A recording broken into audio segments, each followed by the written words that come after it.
As a homebrewer, you'll be using one of these two types of kegs more than likely. Some homebrewers do package in commercial kegs, but there aren't very many of those. So the two types of kegs you'll run into are these slightly shorter ones called pinlock kegs. They're a little fatter. And then these skinnier, little taller ones called ball lock kegs. The pinlock keg is originally from Coca-Cola. These are old soda kegs. So Coca-Cola would package in these pinlock kegs. You would have a post for gas in and a post for liquid out. And then each post has 3 or 2 pins on it. And then there's an adapter that connects to the appropriate post and allows liquid to come out or gas to pressurize. The way that you depressurize one of these pinlock kegs is to simply push down on one of these valves. They're called poppet valves. And if you just push down on one, you'll hear the keg depressurizing. You should always fully depressurize a keg before you start to work on it. The other type of keg that you'll come across is the ball lock keg. The ball lock keg was developed by the Pepsi company.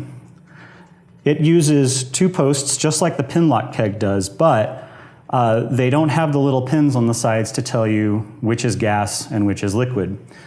They do have markings on the rubber itself. This one says in, and this one says out. And they use 2 types of disconnects. The gray one is typically for the gas, and the black one is typically for the liquid. You can actually force either of these onto either of the posts, but you'll damage these disconnects in the process. So the thing to look for when you're working with a ball lock keg, the gas side will always have little notches around the corners. And they make several varieties of these, but universally, regardless of what the shape of the post is, the gas side will always have little notches on it. And the reason they're called ball lock is inside these couplers, when you pull on the collar, there are little balls in there, and those will grab onto the ridge on the post. So the way you engage one of these is you simply pull up on the collar, press down, and the collar snaps into place. You can't pull it back up.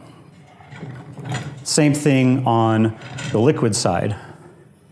You pull the collar, push down, and it snaps into place. So if beer were actually in this keg and we were actually serving it, then we would have gas coming in this side and liquid coming out this side. As a homebrewer, you'll be using one of these 2 types of kegs more than likely. Some homebrewers do package in commercial kegs, but there aren't very many of those. So the 2 types of kegs you'll run into are these slightly shorter ones called pinlock kegs. They're a little fatter.